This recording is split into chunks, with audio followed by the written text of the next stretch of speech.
아침 햇살이 부엌 창문으로 들어와 좁은 식탁 위를 비쳤다. 김영호는 그 빛을 멍하니 바라보다가 눈앞에 놓인 따뜻한 국을 떠먹으라는 아내의 목소리가 들린 듯 착각했다. 하지만 아내는 이미 오래전 세상을 떠난 사람. 대신 그의 앞에 앉아있던 건 며느리였다.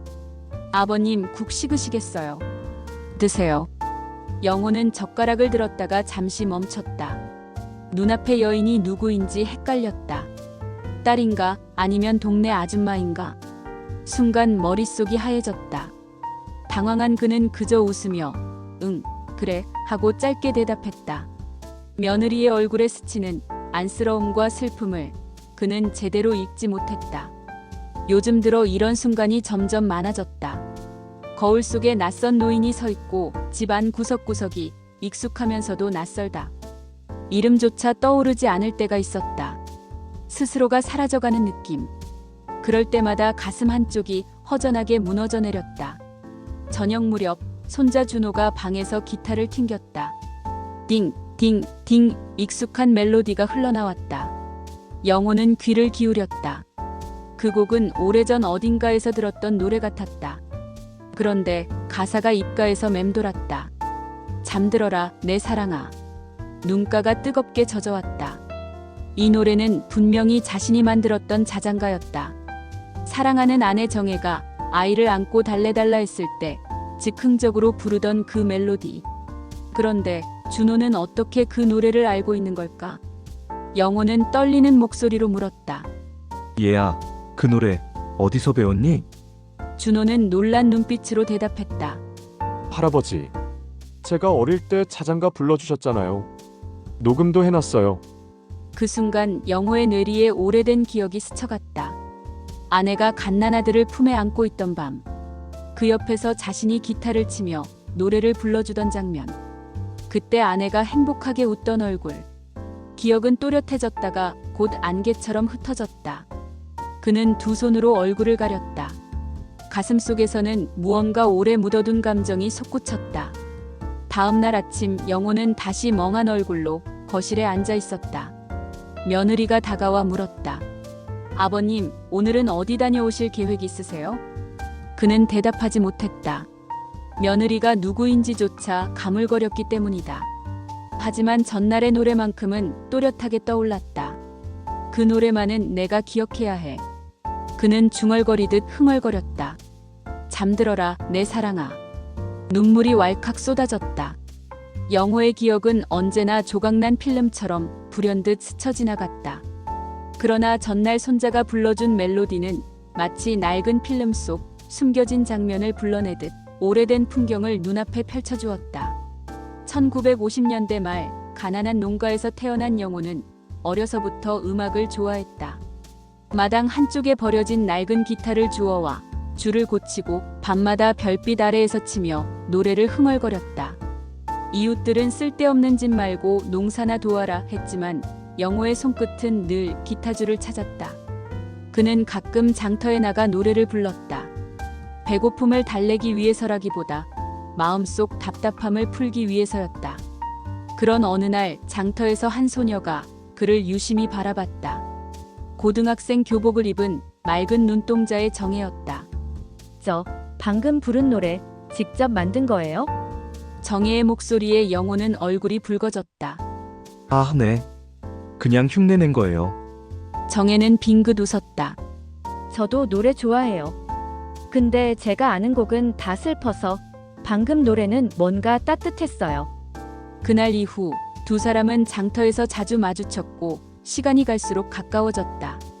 영호는 정혜를 위해 자잘한 멜로디를 만들고 불러주곤 했다. 그것은 아직 노래라고 부르기도 어려운 조악한 음계였지만 정혜는 언제나 눈을 반짝이며 들어주었다. 그러나 현실은 늘 냉혹했다. 영호의 집안은 형편이 어려워 고등학교조차 진학하지 못했고 일찍이 공장에 취직해야 했다. 낡은 작업복을 입고 하루 종일 쇳가루가 날리는 공장에서 땀을 흘리며 기계를 돌리는 날들이 이어졌다. 퇴근 무렵이면 손가락에는 굳은 살이 박혔지만 그는 늘 집으로 돌아와 기타를 잡았다. 정혜는 그런 영호를 보며 당신은 언젠가 큰 무대에서 노래할 거예요. 라고 믿어주었다.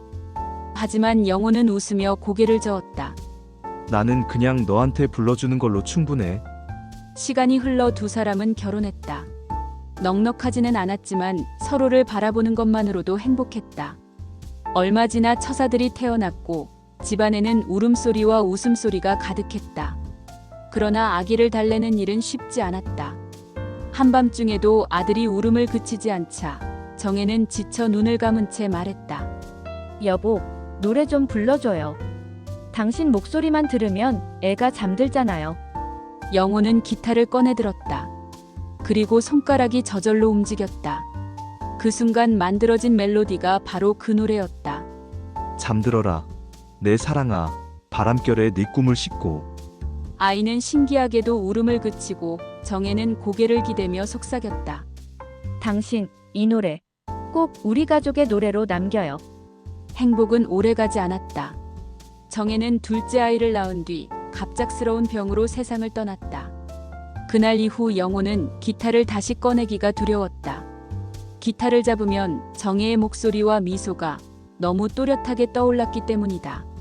그럼에도 불구하고 아들이 잠들지 못할 때면 그는 조용히 기타를 치며 그 노래를 불렀다. 노래 속에는 아내의 웃음이 그리고 자신이 지켜야 할 가족의 무게가 고스란히 담겨 있었다. 영호는 눈을 감았다. 지금 이 기억이 현실인지 꿈인지 분간이 가지 않았다. 하지만 하나는 분명했다. 그 노래만은 그의 인생 전부를 관통하는 숨결이었다는 것. 거실 한쪽 창문으로 들어온 오후 햇살이 바닥에 길게 드리워졌다. 김영호는 소파에 앉아 눈을 감고 있었다. 머릿속은 여전히 흐릿했지만 전날 들었던 그 멜로디만큼은 희미한 안개 속에서도 또렷하게 빛을 내고 있었다. 잠들어라. 내 사랑아. 입술이 저절로 움직였다. 그는 자신도 모르게 흥얼거렸고 손끝은 공중에서 기타줄을 뜯듯 움직였다. 방에서 숙제를 하던 준호는 할아버지의 낮은 콧노래를 듣고 깜짝 놀라 뛰어나왔다. 할아버지, 그 노래 기억하시네요? 영호는 멍하니 준호를 바라보다가 고개를 끄덕였다. 그래. 이 노래 내 할머니가 좋아했지. 맞지? 순간 준호의 눈동자가 반짝였다. 맞아요. 할머니가 좋아했다고 아버지가 말했어요. 할아버지, 기억나시는 거예요? 영호는 한참 동안 대답하지 못했다. 기억의 파편들이 맞춰지려다 다시 흩어지는 듯 했기 때문이다. 그러나 마음속 어딘가에서 오랜만에 불씨 같은 온기가 피어올랐다. 저녁 식탁에서 준호가 흥분된 목소리로 말했다. 아빠, 엄마, 오늘 할아버지가 노래를 부르셨어요. 예전에 불러주신 그 자장가요. 아들은 숟가락을 들고 잠시 멈췄다. 아버지가 그걸 기억하시다니. 며느리의 눈가가 젖었다. 그럼 혹시 다른 것도 기억하실 수 있지 않을까요?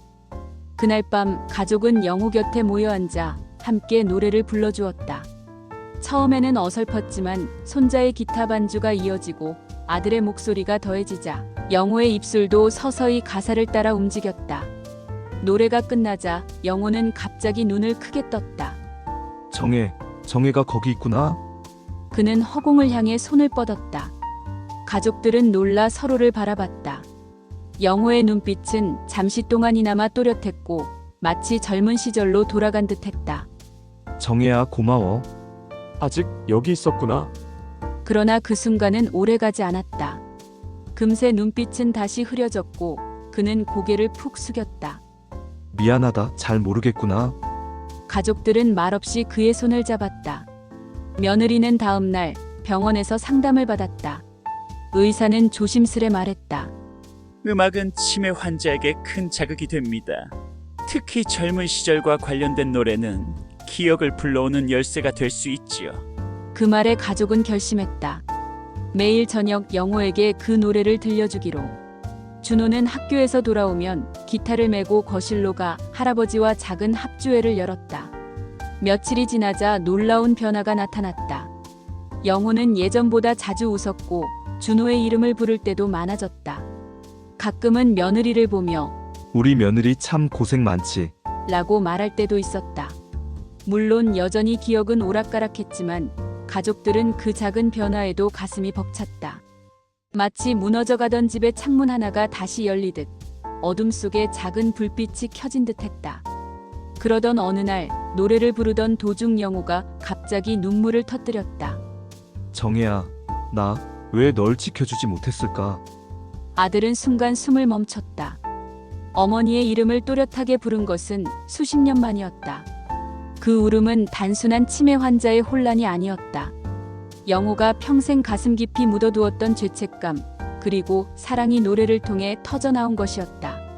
저녁마다 울려 퍼지는 기타 소리와 자장가는 어느새 영호의 집안의 새로운 일과가 되었다.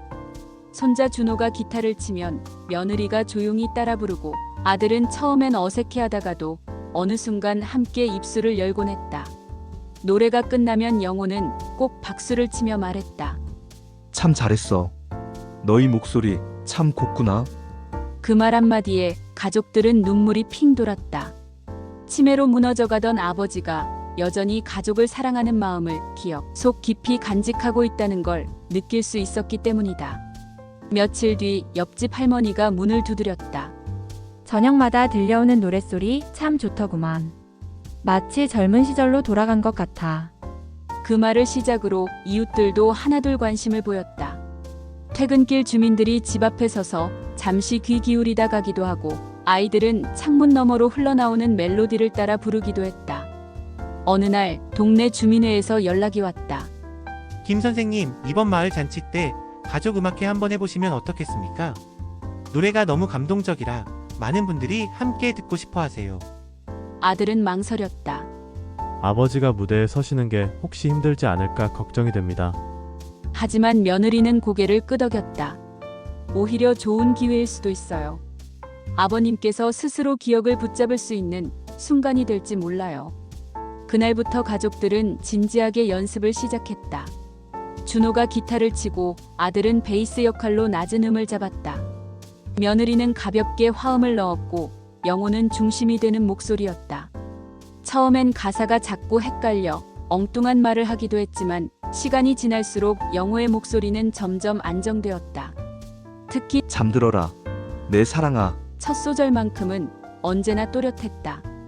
드디어 마을 잔치날. 동네 공원 한쪽에 작은 무대가 설치되었다. 아이들이 분주히 뛰어다니고 어른들은 음식을 나르며 잔치 분위기를 띄웠다. 영호는 무대 뒤에서 떨리는 손을 주머니에 쑤셔 넣었다. 내가 제대로 할 수 있을까? 준호가 다가와 손을 꼭 잡았다. 할아버지, 그냥 저랑 같이 부른다고 생각하세요. 다른 사람들은 신경 안 쓰셔도 돼요. 그 말에 영호의 얼굴이 조금 누그러졌다. 무대에 오르자 사람들이 일제히 박수를 보냈다. 영호는 잠시 눈을 감았다. 그리고 기타 소리가 울려 퍼지자 본능처럼 첫 소절이 흘러나왔다. 잠들어라, 내 사랑아. 바람결에 네 꿈을 싣고. 순간 무대 앞에 앉아있던 아이들이 따라 불렀고 어른들은 숨을 죽였다. 가사 하나하나에 담긴 따뜻한 울림이 사람들의 마음을 흔들고 있었다.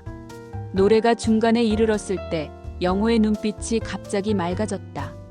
그는 관객석 어딘가를 바라보며 미소 지었다. 정혜야, 듣고 있지? 그 목소리는 떨림이 없었다. 오히려 확신에 차 있었다. 아들은 눈물을 삼켰다. 아버지가 그토록 사랑했던 어머니의 이름을 이렇게 또렷하게 부를 줄은 상상도 못했기 때문이다. 노래가 끝나자 공원 가득 우레 같은 박수가 터졌다. 사람들은 눈물을 훔치며 서로 손을 꼭 잡았다. 영호는 무대 위에서 멋쩍은 듯 웃었다. 내가 아직 노래를 할 수 있구나. 준호가 할아버지의 손을 들어 올리자 환호성이 더 커졌다. 그날의 무대는 단순한 잔치 공연이 아니라 한 사람의 잃어버린 기억과 사랑이 되살아나는 기적 같은 순간이었다. 마을 잔치가 끝나고 영호는 집에 돌아와 피곤한 듯 소파에 앉았다. 하지만 얼굴에는 오랜만에 본 환한 미소가 있었다. 오늘 내가 노래했지? 그가 조심스레 묻자 아들이 고개를 크게 끄덕였다. 네, 아버지. 정말 멋지셨어요. 영호는 천천히 손바닥을 바라보았다. 마치 수십 년 전 기타줄을 잡던 그 감각이 아직 손끝에 남아있는 듯했다. 며칠 후 며느리가 집을 정리하다가 낡은 상자 하나를 발견했다. 상자 안에는 오래된 사진과 함께 누렇게 바랜 편지 한 통이 들어 있었다. 봉투 겉에는 정성스런 글씨로 이렇게 적혀 있었다. 어린 영호에게 엄마가. 가족들은 놀란 눈빛을 주고받았다. 영호는 잠시 멍하니 편지를 들여다보다가 손끝이 떨리며 봉투를 열었다. 편지 속에는 이런 글이 적혀 있었다. 우리 영호야, 내가 잠들지 못할 때마다 엄마는 이 노래를 불러주지. 잠들어라 내 사랑아 바람결에 내 꿈을 싣고. 언젠가 내가 자라면 너도 사랑하는 사람에게 이 노래를 불러주겠지. 이건 우리 가족의 노래란다. 순간 영호의 눈이 커졌다. 이게 엄마가? 그는 갑자기 머리를 감싸쥐고 흐느꼈다. 아니야. 그 노래는 내가 만든 게 아니었어. 엄마가 나한테 불러주던 거였구나. 지금껏 영호는 그 노래를 자신이 아내에게 불러준 자장가라 믿어왔다. 그러나 사실은 어린 시절 어머니가 불러주던 자장가가 기억 깊숙이 남아 아내와 아이들을 위해 다시 꺼내 부른 것이었다. 즉, 그 노래의 뿌리는 영호 자신이 아니라 세대를 넘어 이어져 온 사랑의 목소리였다. 아들은 편지를 꼭 쥐며 말했다. 아버지, 그럼 어머니가 부르시던 노래가 아버지를 거쳐 우리에게 전해진 거네요. 준호는 눈물을 닦으며 외쳤다. 그러면 할아버지는 그냥 노래를 만든 게 아니라 사랑을 이어주신 거예요. 영호는 눈가가 젖은 채 고개를 끄덕였다. 맞다. 나는 단지 이어받은 거였어. 사랑을, 기억을 엄마에게서. 그날 밤 영호는 한참 동안 창밖을 바라보았다. 별빛이 총총히 흩뿌려진 하늘 아래 그는 마치 어머니의 목소리를 다시 듣는 듯했다. 잠들어라 내 사랑아. 그는 눈을 감고 중얼거렸다. 정혜야, 엄마야, 고맙다. 나는 잊어도 노래는 남았구나. 그 깨달음 속에서 영호는 처음으로 치매의 두려움이 아닌 깊은 평안을 느꼈다. 마을 잔치 이후로 한동안 영호는 활기를 되찾은 듯 보였다. 그러나 세월은 잔인했다. 기억은 다시 조금씩 희미해졌고 몸은 점점 더 약해졌다. 밤이면 그는 자주 멍하니 앉아 벽을 바라보았고 낮에는 자리에 누워 쉬는 시간이 많아졌다. 하지만 단 하나 노래만큼은 잊지 않았다. 가사가 흐려질 때도 멜로디가 꼬일 때도 첫 소절만은 언제나 분명하게 흘러나왔다. 잠들어라, 내 사랑아. 그 순간 그의 눈빛은 언제나 또렷해졌다. 어느 날 준호가 할아버지 옆에 앉아 말했다. 할아버지, 저 음악 전공하려고 해요. 할아버지가 이어주신 이 노래 세상에 더 많이 들려주고 싶어요. 영호는 힘겹게 웃으며 손자의 손을 꼭 잡았다. 그래, 네가 이어가거라. 나는 잊어도 너는 노래할 수 있잖아. 준호의 눈에서 눈물이 흘러내렸다. 약속할게요. 할아버지 노래 꼭 이어갈게요. 며칠 후 가족은 작은 음악회를 준비했다. 이번에는 마을 주민뿐 아니라 멀리 사는 친척들과 친구들까지 모였다. 사람들은 모두 알았다. 이것이 아마 영호의 마지막 무대가 될 것임을. 무대에 오른 영호는 의자에 앉은 채로 기타를 잡았다. 손이 떨려 제대로 줄을 누르지 못했지만 준호가 곁에서 그의 손을 살며시 잡아주었다. 할아버지, 저랑 같이 해요. 관객들이 숨을 죽인 가운데 마지막 노래가 시작되었다. 잠들어라, 내 사랑아. 바람결에 네 꿈을 싣고. 영호의 목소리는 떨렸지만 깊고 따뜻했다. 준호가 곁에서 화음을 넣자 마치 세대를 넘어선 합창처럼 들렸다. 노래가 절정에 다다르자 영호의 눈빛이 갑자기 밝아졌다. 그는 객석 어딘가를 바라보며 미소 지었다. 정혜야, 엄마. 다 들리고 있지? 그 순간 많은 사람들이 눈물을 멈추지 못했다. 노래의 마지막 구절을 마친 영호는 조용히 눈을 감았다. 입술이 미세하게 움직이며 마지막 가사를 속삭였다. 내 사랑아. 기타 소리가 잦아들자 그의 호흡도 서서히 가라앉았다. 그러나 얼굴에는 평화로운 미소가 번져 있었다. 가족들은 울음을 터뜨리면서도 그 미소를 보며 알았다. 영호는 끝내 잊지 않은 채 사랑과 노래 속에서 삶을 마무리했다는 것을. 장례 후 준호는 할아버지의 낡은 기타를 품에 안았다.